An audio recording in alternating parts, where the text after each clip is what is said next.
Hey guys, आज मैं आप लोगों के लिए विश्व भारती की एलडीसी की आंसर की का मैथ्स का सॉल्यूशन लेके आई हूँ और बाकी सारे सब्जेक्ट के सॉल्यूशन मैंने आपको प्रोवाइड करवा दिए हैं। और जिसने ना देखे हों वो जाके देख लेना। लास्ट मैथ्स का बचा हुआ था तो वो भी मैंने आपको आज बिल्कुल सॉल्यूशन ला के दे दिया। अब देखो, आज नाइट को मैं लाइव सेशन लूँगी जिसमें आपके क्वेश्चंस होंगे और कुछ क्वेश्चंस है जो मुझे पर्सनल स्टूडेंट ने पूछे हैं, उसके भी रिप्लाई मैं आपको उस वीडियो में दूंगी। तो लाइव आना बिल्कुल मत भूलना। 8 बजे के लगभग लाइव सेशन होगा, 8 या 9 बजे के लगभग, जब सब फ्री रहते हैं। ठीक है, तो हम बाकी सारी बात उसमें करेंगे। उससे पहले जिसने ये वीडियोज़ ना देखे हों तो वो सारे वीडियोज़ देख लेना। मैथ्स का सबसे फर्स्ट क्वेश्चन है आपका CPSP से है। मैं आज आपको प्रॉफिट और लॉस वाला ही दिया था टारगेट में, तो इसीलिए दिया था बिकॉज उससे क्वेश्चन आता है। इस क्वेश्चन में आपसे बोला है एक बेईमान विक्रेता लागत मूल्य पर 18% की हानि पर वस्तुओं की बिक्री करता है, परंतु वह वस्तुओं के भार में 12% की कमी करता है। उसे कितना प्रतिशत लाभ या हानि होती है, ये उसने आपसे पूछा है। तो कैसे इसको सॉल्व करेंगे हम? सबसे पहले आप ये देखो, जब भी बिक्री वाला क्वेश्चन आता है तो आप ये मान के चला करो कि हमारे पास 1 किलोग्राम वस्तु है। ठीक है, तो आपको क्या बोला उसने? वह वस्तु में 12% की कमी करता है। कितने परसेंट की? 12% की कमी करता है। 1 किलोग्राम में कितने होंगे? 1000 ग्राम होंगे। 12% की कमी मतलब कितना हुआ? 88। और 88 1000 में होगी कमी बटे 100, तो कितना आएगा आपका? 880। ठीक है, 880 ग्राम एक्चुअल आपका ये वेट हुआ। ठीक है, इसको 1 सेकंड में ऊपर लिख देती हूँ। 880 ग्राम। ठीक है, अब हम CP को मान के चलते हैं कि 1 रुपया है। ईच ग्राम में 1 रुपया CP है, तो 800 में कितना हुआ? 880 में कितना होगा? 880 रुपया हुआ। तो आपका CP कितना हो गया? 880 रुपये। अब SP की बात करते हैं, तो उसने क्या बोला है? 18% की हानि पर वस्तुओं की बिक्री करता है। 18% की हानि मीनिंग क्या हुआ आपका? 82। 18% मतलब 82, वही 100 गुणा 1000, 2 0 से 2 0, तो CP कितना है? 820। अब आपको प्रॉफिट लॉस निकालना है। कैसे निकालोगे? SP minus CP upon CP। तो 820 में से 880 माइनस करेंगे, कितना आएगा? 60 अपॉन 880 मल्टीप्लाई 100। ठीक है, जब इसको पूरा सॉल्व करोगे क्या आएगा आपका आंसर? 600 अपॉन 88। ठीक है, 2 से कट कर लो, 344, 150, 22, 2 से और काट लो, 75 और 11, तो कितना आएगा? 6 सही। यही फर्स्ट ऑप्शन ही आपका आंसर होगा। ठीक है, और हानि हो रही है आपको, 880 की वस्तु थी, 820 में मिल रही है, तो क्या आएगा? 6 सही 9/11। ठीक है, नेक्स्ट क्वेश्चन है, एक वस्तु का लागत मूल्य उसके बाजार मूल्य का 64% है। 10% बट्टा लगाने के बाद लाभ का परसेंटेज ज्ञात करो। तो आपको CP MP का कितना है? 64% है, तो CP और MP का रेशियो कितना आया? 64/100। आपको बोला है 10% का बट्टा लगाने के बाद, इसका मतलब 100 पे 10% का बट्टा मतलब 90 की वस्तु, लाभ परसेंट निकालोगे। 90 और 64 का डिफरेंस कितना है?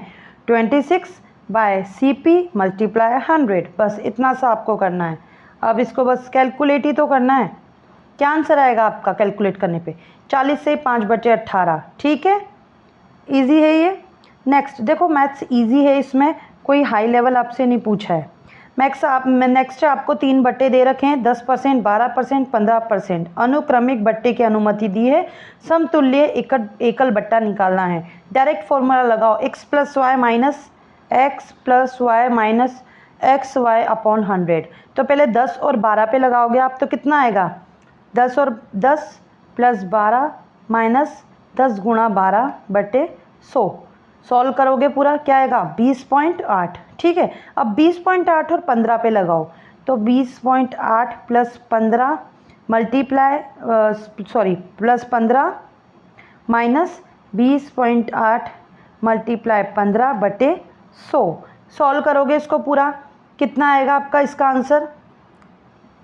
32.68 ये आपका आंसर आएगा। ठीक है, बस कुछ भी नहीं करना, पहले इन दोनों पे लगाना है, फिर इन दोनों पे लगाना है, और वही आपका आंसर हो जाएगा। ठीक है, फॉर्मूला कौन सा लगाया? X plus y minus x y upon 100 हो गया। नेक्स्ट क्वेश्चन करें। नेक्स्ट क्वेश्चन आपको दिया हुआ है, देखो 3 क्वेश्चन है अभी तक तो प्रॉफिट लॉस के, 3 क्या, ये नेक्स्ट भी 4 क्वेश्चन प्रॉफिट लॉस के हैं, इसलिए मैंने आज संडे था और इसीलिए आपको प्रॉफिट लॉस का दिया था। यदि विक्रय मूल्य 2 गुना किया जाता है तो लाभ 3 गुना हो जाता है, प्रारंभिक लाभ का प्रतिशत कितना होगा? ये आपका क्वेश्चन है। कैसे सॉल्व करना है? चलो, लाभ क्या होता है? लाभ क्या होता है? हम मानते हैं सीपी क्या है, इस ऊपर वाले को मैं मिटा दूं। देखो, हम एक कंसीडर करते हैं कि सीपी तो हमारा एक्स है और एसपी वाई है।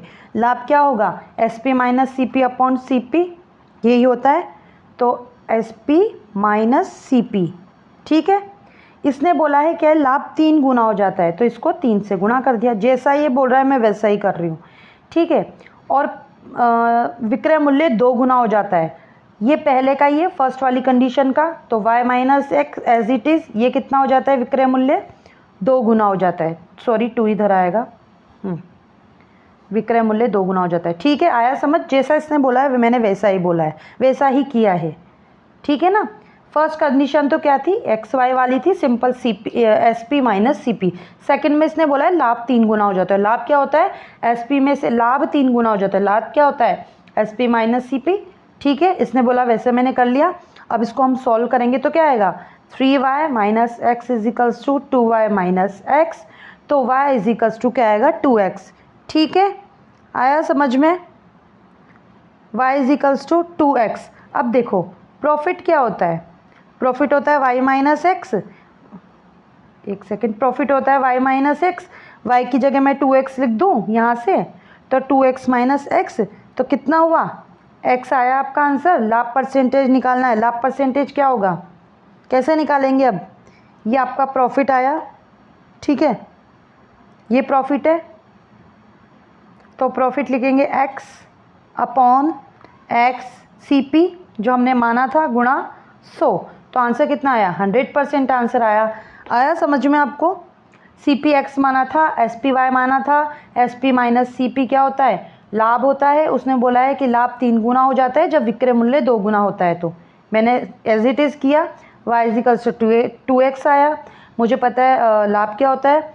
S P minus C P होता है। मैंने वही वैल्यू पुट करी, लाभ मेरा निकल गया। और लाभ परसेंटेज निकालने के लिए क्या लिखना होता है? ऊपर लाभ बटे सी पी गुणा 100। ठीक है, आया समझ में? ऐसे पूरा क्वेश्चन होगा। और ये वाला क्वेश्चन इससे पहले भी रिपीट हुआ था। ठीक है, हो गया ना। नेक्स्ट पे चलें। चलो नेक्स्ट पे चलते हैं। नेक्स्ट क्वेश्चन है आपका, कोमल 25% के बट्टे पर एक वस्तु खरीदती है। 4 क्वेश्चन हो गए प्रॉफिट लॉस के।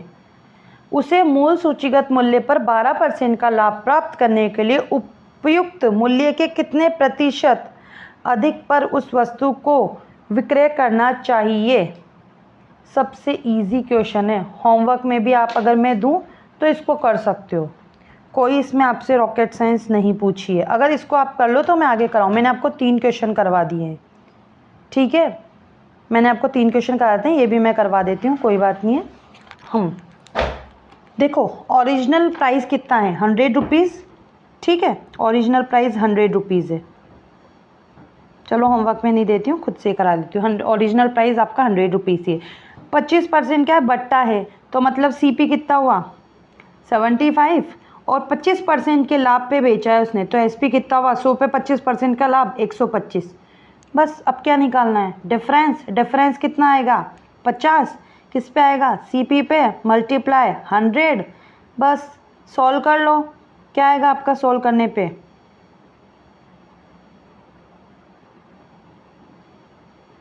200/3। 200/3 कितना होता है? 66। सही, 2/3। हद इजी क्वेश्चन दिए हुए हैं आपको इसमें।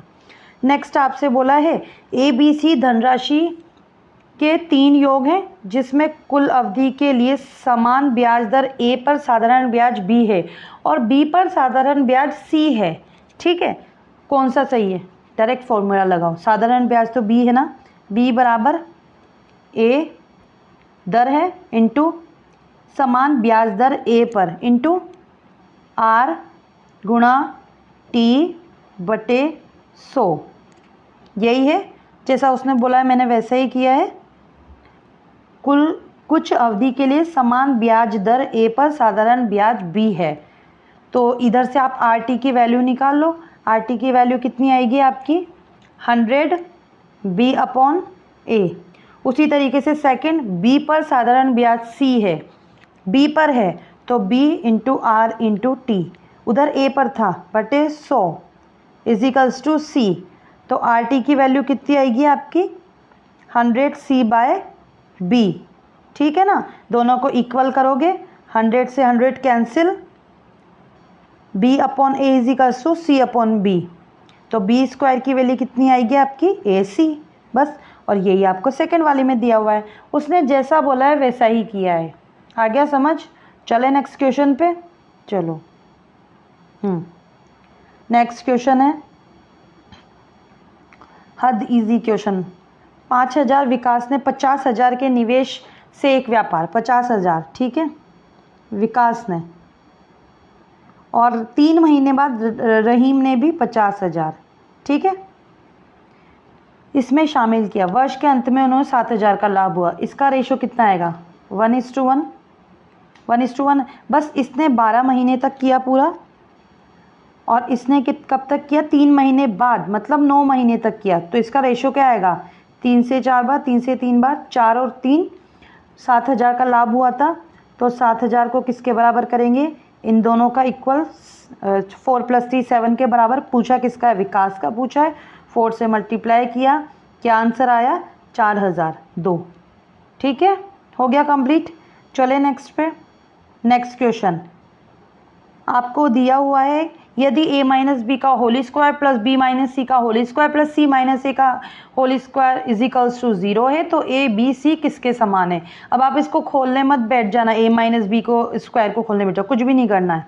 मैं a की वैल्यू 1 रखूँ, b की वैल्यू भी 1 रखूँ, b की वैल्यू 1, c की वैल्यू 1, c की वैल्यू 1, a की वैल्यू 1, मतलब मैं a b और c इनकी वैल्यू 1 रखूँ तो मेरी ये इक्वेशन सेटिस्फाई हो जाएगी, 0 आ जाएगा मेरा, बिल्कुल। तो बस यही आपका आंसर है, ए बी सी की वैल्यू 1 1 1 है। कैंसिल हो जाएंगे, 1 - 1 0, फिर plus 1 - 1 0 plus 1 - 1 0, satisfy A B C की वैल्यू 1 1 1। ठीक है, नेक्स्ट पे चलें। 6 अंकों की न्यूनतम संख्या 72 से पूर्णतः विभाजित है। 72 से विभाजित मतलब 9 × 8। 8 का डिविजिबिलिटी रूल क्या होता है कि लास्ट की 3 डिजिट 8 से डिवाइड होनी चाहिए। तो ओनली आप देखोगे ना तो इसमें ही है ऐसा कि लास्ट की 3 डिजिट 8 से डिवाइड हो रही है, बाकी किसी में भी नहीं हो रही है। ठीक है, 8 तो सेटिस्फाई हो गया। अब 9 का देखेंगे। 9 में कैसे देखेंगे? 8 और 1 9, पूरी 0 हो चुकी है, तो यही इसका आंसर है। डिविजिबिलिटी रूल जरूर से पढ़ लेना, मैं आपके जब भी टारगेट सेट कर रही हूँ डेली के, उसमें ये टॉपिक भी डालूंगी। इससे एक क्वेश्चन आ रहा है, एमटीएस में भी पूछा था और इजी क्वेश्चन ही है।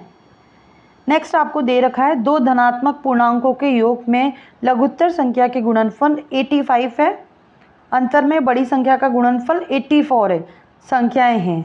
मतलब आप ये देखो कि जो धनात्मक पूर्णांक है ना 2, उनके योग में लघुत्तर संख्या के गुणनफल 85 है। मतलब जो उनका योग है ना उसमें लघुत्तर गुणनफल। अब देखो ये आप ऑप्शन के थ्रू करना सबसे बेस्ट तरीका है, इसको आप ऑप्शन के थ्रू करो तो ठीक है। सबसे पहले तो देखो 8 को 15 से मल्टीप्लाई करेंगे 120 आएगा, तो ये तो पहले एलिमिनेट हो गया क्योंकि उसने बोला है कि योग में लघुत्तर संख्या के गुणनफल 85 है। पूर्णांकों के योग में लघुत्तर संख्या के गुणनफल 85 है, तो ये तो एलिमिनेट हो गया।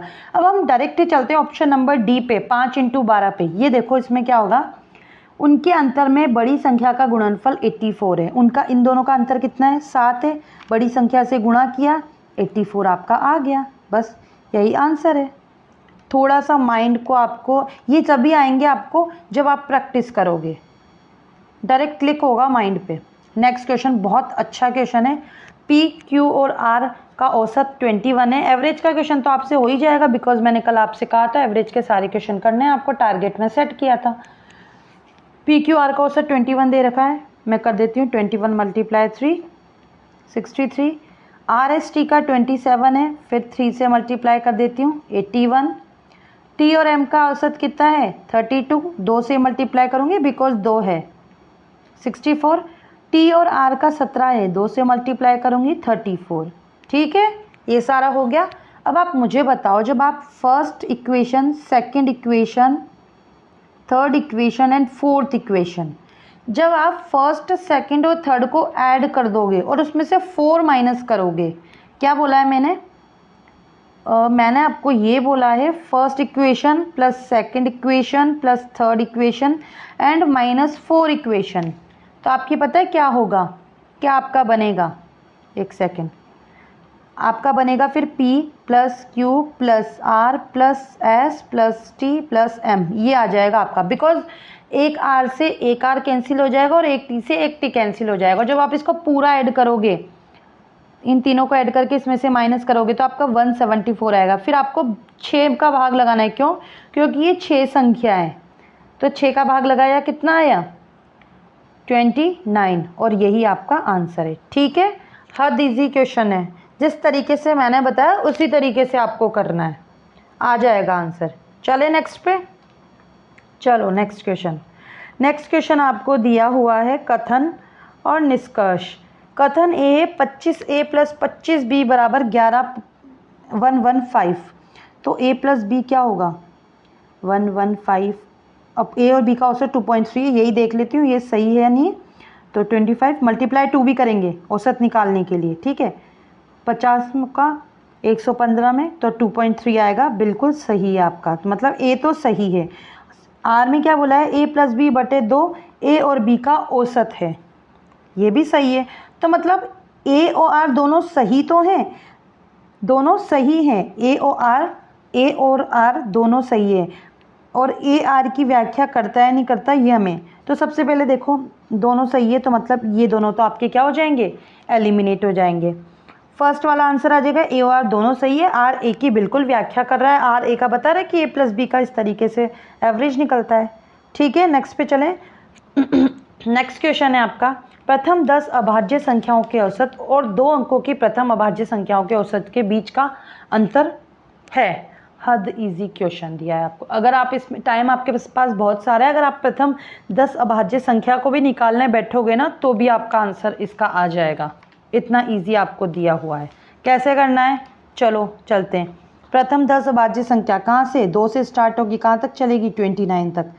इनका एवरेज निकालेंगे, कितना निकलेगा 12.9, निकाल लेना एवरेज। और 2 अंकों के प्रथम अभाज्य संख्या, 2 अंकों की 11 से स्टार्ट होगी, कहाँ तक चलेगी 43 तक। इनका निकालेंगे तो कितना होगा 26.4। 26.4 में 12.9 माइनस करेंगे, औसत के बीच का अंतर पूछा है ना, तो क्या आएगा 13.5, और यही आपका आंसर है। बस कुछ भी नहीं करना, इतनी सी बात थी। चलो हो गया, नेक्स्ट क्वेश्चन देखें। संख्या है 4 3 1 2 2 2 3 पी क्यू 99 से विभाज्य है, तो पी और क्यू के मान 99 मीनिंग 9 × 11, यही होगा 99 का मीनिंग। देखो 9 का डिविजिबिलिटी रूल क्या कहता है, क्या बोलते हैं 9 का डिविजिबिलिटी रूल? 9 का डिविजिबिलिटी रूल कहता है कि पूरी संख्या आपकी 9 से बिल्कुल डिवाइड होनी चाहिए। मतलब देखो 4 और 3 7 और एक 8 और इधर 9, इधर 1 बचा है। एक सेकेंड, 4 3 7 8 9, ठीक है, 3 ये 3 6 7 8। पी और क्यू की वैल्यू हम क्या रखें कि 9 हो जाए, या तो पूरा 9 हो जाए या फिर 10।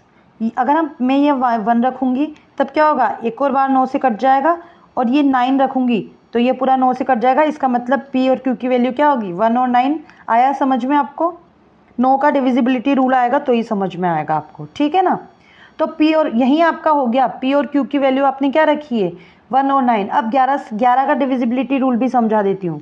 4 3 1 2 2 2 3, पी की वैल्यू 1 थी, क्यू की वैल्यू 9 थी। ठीक है, 11 का डिविजिबिलिटी होता है 4 + 1 + 2 + 3 + 9, 1 + 2 + 2 + 3। इनको जब ऐड, इनका इक्वल आपका क्या होता है, एक तो बराबर आना चाहिए या फिर 11 के कुछ 11 ऐसा आना चाहिए जो 11 से डिवाइड हो जाए। जब आप इनको ऐड करोगे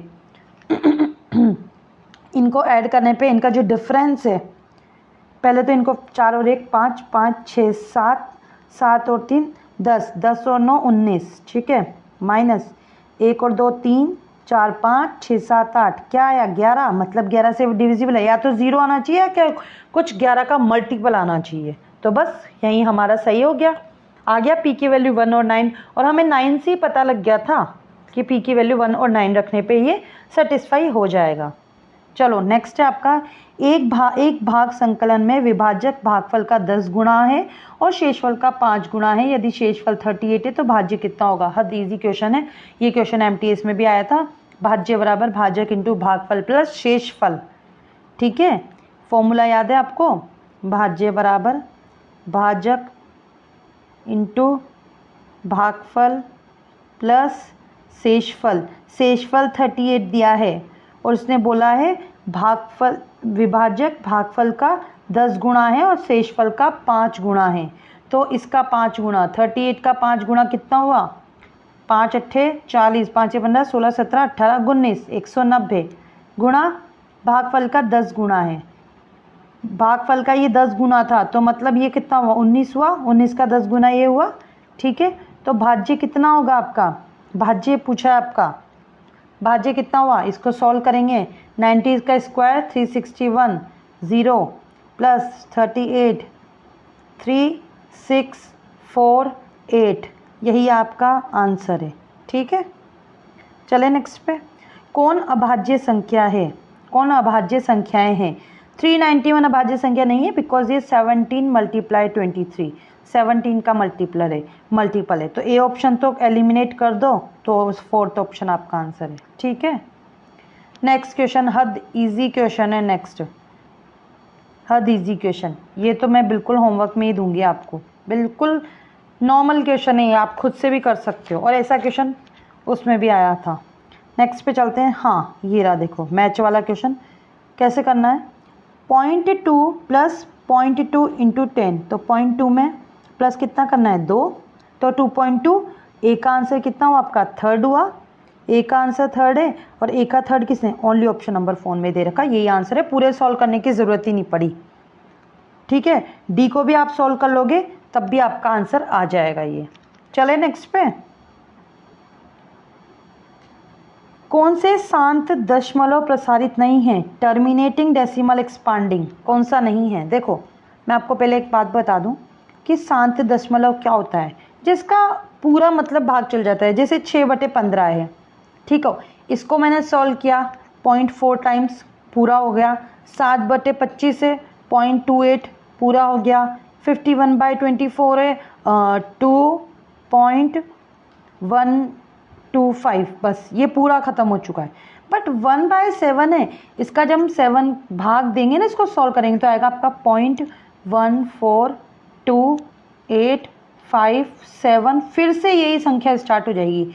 तो ये शांत में नहीं आता है, तो आपका क्या है, केवल ए। साथ में जो आते हैं जो एक जगह पर रुक जाते हैं, जो उसका मतलब पूरा टाइम भाग चल जाता है उसका, वो रिपीट नहीं होते हैं। ठीक है, नेक्स्ट पे चलें। नीचे दिए गए हैं हद इजी क्वेश्चन। सेकंड वाला देखो आप, 410 को 410 से मल्टीप्लाई करो, क्या आएगा आपका, या तो इससे कर लो या फिर ये वाला भी देखो, इसको कैसे करना है। 547 तो कॉमन ले लिया, ब्रैकेट में 148 प्लस 852, करो सोल्व। 547 का मल्टीप्लाई 8 और 2 10, 10 10, तो कितना है 547000, मतलब ए तो आपका बिल्कुल सही है। ठीक है, तो ये एलिमिनेट हो गया। कौन सा सही बताना ना, ए बिल्कुल सही है। इन तीनों में देखो बी भी सही बता रखा है, सी और डी में से आप चेक कर लो, सी और डी में से आप चेक कर लो कि कौन सा आपका सही है कौन सा गलत है। मैं इसमें से कौन सा चेक करूँगी, सी और डी में से एक चेक करना है ना आपको कि कौन सा सही है कौन सा गलत है। सी का देखो आप, सी क्या है आपका 3 इसको सॉल्व करो। इसको क्वेश्चन मार्क की जगह क्या आएगा आपका? क्वेश्चन मार्क की जगह जब आप इसको इसमें ऐड करोगे तो आएगा आपका 8,1,9,8,6,3 ये आएगा आपका। ठीक है, इसको प्रतिस्थापित करेगी या नहीं? बिल्कुल नहीं, मतलब सी आपका गलत है। तो सी आपका गलत है ना, तो ये भी आपका एलिमिनेट, ये भी एलिमिनेट। ऑप्शन नंबर 3 आपका आंसर है। ए बी डी आपके सही है। आया समझ में मैंने कैसे किया? इस तरीके से आपको करना है। नेक्स्ट आपको दिया हुआ है 15, 31, 24 और 48 में प्रत्येक में जोड़ी जाने वाली संख्या जिससे प्रथम दो व अंतिम दो संख्याओं का अनुपात समान रहे। मतलब 15 plus x upon 31 plus x बराबर 24 plus x upon 48 plus x. क्या जोड़ें? ऑप्शन पे चल जाओ डायरेक्ट। 3 जोड़ लें सब, एक 5 भी जोड़ना 9 भी जोड़ना। 3 जोड़ोगे तब आपका आएगा 15 और 3 कितना होता है? 18, 31 और 3 34 इक्वल टू 24 प्लस 3 27, 48 प्लस 3 51। दोनों को करो कितना आएगा? 9/17 और इसको भी करेंगे तो 9/17 और ये आपका आंसर है बिकॉज उसने पूछा है दो संख्याओं का अनुपात समान रहे। चले नेक्स्ट पे। P प्लस क्यू 1 है, Q प्लस R 2 है, P प्लस R 3 है। देखो P प्लस क्यू 1 है ना, और तीनों को पहले ऐड कर लो आप। तीनों इक्वेशन को ऐड करेंगे तो 2 P plus Q plus R बराबर 6 है, तो P plus Q plus R बराबर 3 है। मुझे दे रखा है इन्होंने QR बराबर 2, QR बराबर 2, तो मतलब P की वैल्यू 1 होगी तभी तो 3 आया ना। P की वैल्यू 1 होगी, Q की वैल्यू निकालनी है। P प्लस क्यू बराबर दे रखा है इन्होंने 1, P प्लस क्यू बराबर 1 दे रखा है ना 1, P प्लस क्यू बराबर। तो P की वैल्यू तो 1 थी, मैंने यहाँ से पता लगा लिया, तो Q की वैल्यू क्या होगी? 0 होगी, तभी तो ये 1 आएगा। तो Q की वैल्यू आपकी क्या होगी? 0। ऑप्शन नंबर 4 आपका आंसर है। आया समझ में कैसे किया? नहीं समझ आए रिवर्स में जाना, बैक करना, फिर से समझ आ जाएगा। ठीक है, हो गया। हद ईजी क्वेश्चन है। नेक्स्ट है, दो संख्याओं का अनुपात 1:2 है, मतलब x/2x। प्रत्येक में 5 जोड़ा जाए, 5 जोड़ दिया मैंने, अनुपात 5/9 हो जाता है। तो इसको पूरा क्रॉस मल्टीप्लाई करो आप। 9x प्लस 45 बराबर 10x प्लस 25। तो x इक्वल्स टू कितना आया? 20। तो लघुत्तर संख्या क्या आई? 20 हुई, क्योंकि बिकॉज दूसरी तो 40 आएगी। यही आपका आंसर है। नेक्स्ट क्वेश्चन आपको दिया हुआ है, क्रॉस मल्टीप्लाई कर लेना। इसमें आप कुछ भी नहीं करना है, बस क्रॉस मल्टीप्लाई करना है आपको। जब आप इसमें क्रॉस मल्टीप्लाई करोगे तो 15p प्लस 20q बराबर 24p माइनस 32q, तो 9p आ जाएगा इक्वल्स टू 20 और 32 52q। p और q की वैल्यू कितनी आई आपकी? 52/9। ठीक है, p इस टू 13, q की वैल्यू निकालनी है। p की वैल्यू तो कितनी है आपकी? 52, 13 की 13 गुणा 9, 13 से कितनी बार कटेगा? 4 बार। तो आपका आंसर आया 4:9। बस इजी था, कुछ नहीं, उसने जैसा बोला वैसा मैंने कर दिया। नेक्स्ट क्वेश्चन है, 40 लीटर मिश्रण में दुग्ध और जल का अनुपात 3:2 है। तो मतलब 40/5। दूध तो कितना हुआ? मिल्क हुआ 24 और वाटर कितना हुआ? 16। ठीक है, कितना जल मिलाया जाए कि मिश्रण इतना हो जाए? मतलब मिल्क एज इट इज़ है, 16 प्लस x, कितना जल मिलाया जाए कि ये 3/5 हो जाए? ठीक है, कितना मिलाया जाए? क्रॉस मल्टीप्लाई, 24 को 5 से मल्टीप्लाई किया, कितना आया? 120 बराबर 16 दिया 48 प्लस 3x, सॉल्व किया 72 बराबर 3x। x की वैल्यू क्या आएगी? 24। ठीक है, 24 आई, मतलब 24 मिलाया हमने। आया समझ में? नेक्स्ट पे चलूँ, इसको मिटा देते हैं। नेक्स्ट है आपका 3 मसान जगों में दूध और जल का मिश्रण भरा हुआ है। प्रत्येक जग में दूध और जल का समानुपात 3, 4, 4, 5, 5, 6 है। तीनों जग को मिश्रण में एक बार बस 3, 4, 4, 5, 5, 6, टोटल 7, टोटल 9, टोटल 11। एक बार दूध और दूध मिला लो, 3 + 7 प्लस इसके भी दूध का रेशो 4 + 9, इसका भी 5 + 11। ठीक है। और इधर मिलाएंगे हम किसका, जल का, 4/7 प्लस 5/9 प्लस 6/11। बस इसको पूरा सॉल्व करोगे, सॉल्व कर लेना इसको। इधर तो आएगा आपका कितना, इसको सॉल्व करने पे 7 × 9 × 11, 3 × 99। इसको पूरा सॉल्व करोगे तो इधर तो आएगा 920 और इधर आएगा 1159 और यही आपका आंसर है। कुछ भी नहीं करना, इतने इजी से क्वेश्चन आ रहे हैं आपके। हैं हार्ड कुछ मैथ्स, बस प्रैक्टिस करनी है ताकि आप इसको वहाँ जल्दी से सॉल्व कर सको और आपका टाइम बचे। ए बी से 33 से 1/3% अधिक कमाता है, बी ए से कितने प्रतिशत कम कराता है। ए बी से इतना, 33 से 1/3 मतलब क्या होता है, 1/3 मतलब ये 3 कमाता है तो ये कितना कमाएगा, 4 अधिक कमा रहा है ना। निकालो इसका कितना कम कमाता है, 1/ए से 4 × 100, 4 से 100 कितनी बार, 25 बार। चौथा आपका आंसर है। नेक्स्ट क्वेश्चन है, परीक्षा में कुल विद्यार्थियों के 40% विज्ञान में, 35% गणित में, तो 20% दोनों में असफल हो। 20 इसमें हुए, 40 इसमें, मतलब 20 इसमें। ओवरऑल आपसे बोला है 40%, पर्टिकुलर साइंस का नहीं बोला। हम कैसे निकालेंगे, 20 तो दोनों में हुए हैं तो 20 ये, टोटल साइंस में 40 हो गए, मैथ्स में टोटल 35 है, 20 तो इधर हो गए, 15 इधर आ जाएगा। तीनों असफल हैं, तीनों को ऐड करके 100 में से माइनस करोगे तो सफल आ जाएगा। 40 + 15 कितना हुआ, 55। 100 में से 55 गया तो कितना, 45 और यही आपका आंसर है। ठीक है, चले नेक्स्ट पे। हद इजी क्वेश्चन है, हद इजी क्वेश्चन। देखो कैसे, 310 का 7% प्लस 200 का 25%, या तो ये निकाल लो या फिर ये। 5 का कितना परसेंट 100 है, कितना परसेंट है, 2000। 5 का 2000% निकाल लो, 100 ही आएगा। ठीक है, तो इसका आंसर बी का क्या है, फर्स्ट। बी का फर्स्ट किस में दे रखा है, ये एलिमिनेट, ये एलिमिनेट। ए का नहीं निकालेंगे, अब हम डी का निकाल लेते हैं ताकि हमें पता लग जाएगा आंसर क्या है। ठीक है, डी क्या है, यदि एक संख्या का 40% 80 है तो उस संख्या का 30% कितना होगा, मतलब 200 का 30% कितना होगा, 60। तो डी का कितना आया, थर्ड। डी का थर्ड कितना है, ओनली ऑप्शन नंबर 3 आया समझ में। ए और बी का तो मिल ही गया था, बस हमें सेकंड और थर्ड में से देखना था डी का क्या आंसर है और वही हमने निकाल लिया। ऐसे करना तो जल्दी होएगा। दशमलव रूप में 3/5 का मान 0.6 है। 0.6 है क्या, बिल्कुल है, सही बात है ये। एक दशमलव भिन्न जिसमें दशमलव बिंदु के बाद सभी अंकों की पुनरावृत्ति होती है उसे शुद्ध आवर्त दशमलव कहा जाता है, ऐसा आपको बोला है, कहा जाता है।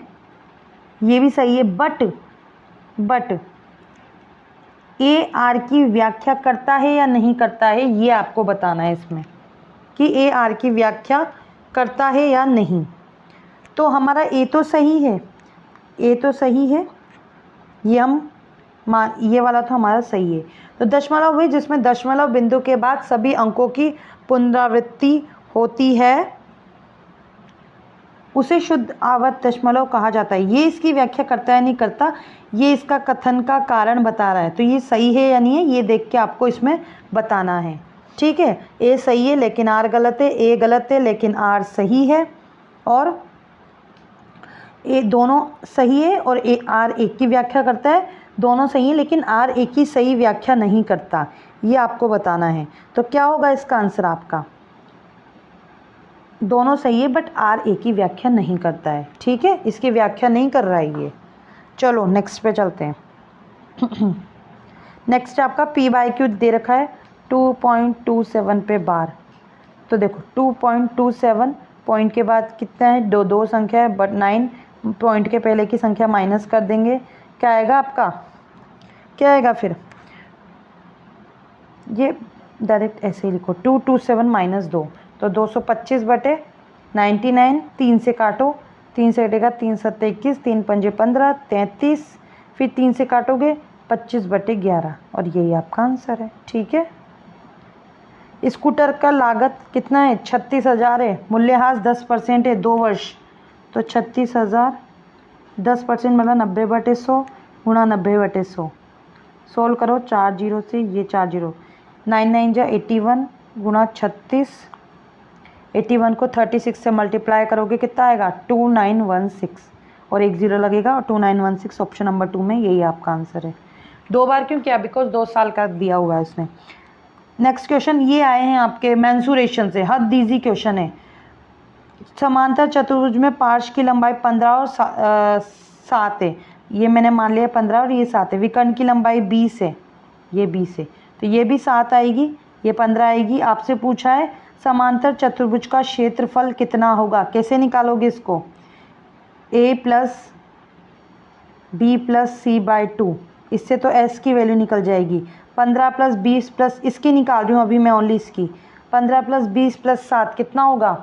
22 प्लस 20 42/2 कितना होगा? 21। s की वैल्यू 21। अब वाला formula low, s minus A under root में, तो s की वैल्यू कितनी है? 21। s माइनस ए 21 में से माइनस कर दो एक बार 20 को, 1 आएगा। 21 में से 15 माइनस किया, कितना आया? 6। और 21 में से 7 माइनस किया, कितना आया? 14। बस सॉल्व करो। 3 सत्ते 21 गुणा 2 तिया 6 गुणा 2 सत्ते 14 अंडर रूट है, तो 7 गुणा 3 गुणा 2 14 गुणा 3 84। ठीक है, 14 गुणा 3 ही होगा ना।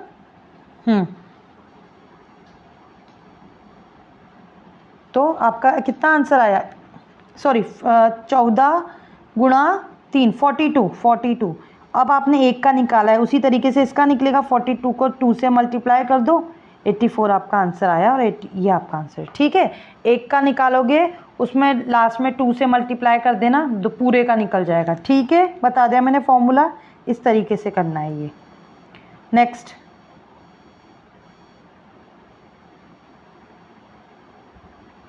नेक्स्ट क्वेश्चन, हद इजी क्वेश्चन थे, तो मैं तरीका बता देती हूँ, आपको खुद को करना है फिर ये।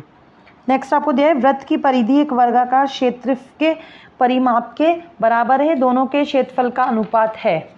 तो वृत्त की परिधि 2 पाई आर, वर्ग का परिमाप 4a, ये कैंसिल 2 बार, पाई आर बराबर 2 है। ठीक है, वृत्त का क्षेत्रफल पाई आर स्क्वायर, और इसका क्या होगा? भुजा स्क्वायर पाई आर स्क्वायर। यहाँ से आप a की वैल्यू पुट कर दोगे, यहाँ से पाई आर स्क्वायर तो एज इट इज़ रहेगा। a की वैल्यू है पाई का स्क्वायर आर का स्क्वायर अपॉन 4। एक पाई से पाई कैंसिल, इससे ये कैंसिल, 4 पाई, सेकेंड ऑप्शन। यही आपका आंसर है। हद इजी क्वेश्चन है, बस जैसा बोला है वैसा करना है, फॉर्मूला बेस्ड है और कुछ नहीं करना। नेक्स्ट आपका है लास्ट क्वेश्चन है, लास्ट। होमवर्क में एक भी दिया है, वो भी छोटा सा क्वेश्चन दिया है मैंने आपको।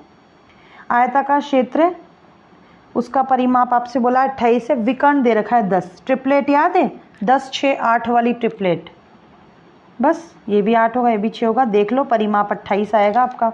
6 और 6 12, 8 और 8 16, 16 और वाला कितना आएगा? 28। क्षेत्रफल कैसे निकालते हैं?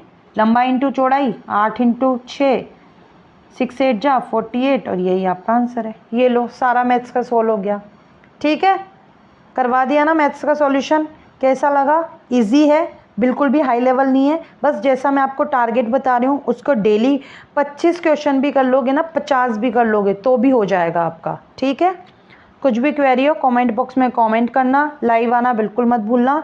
मिलते हैं नेक्स्ट वीडियो में। Till then keep learning, keep revising, bye bye.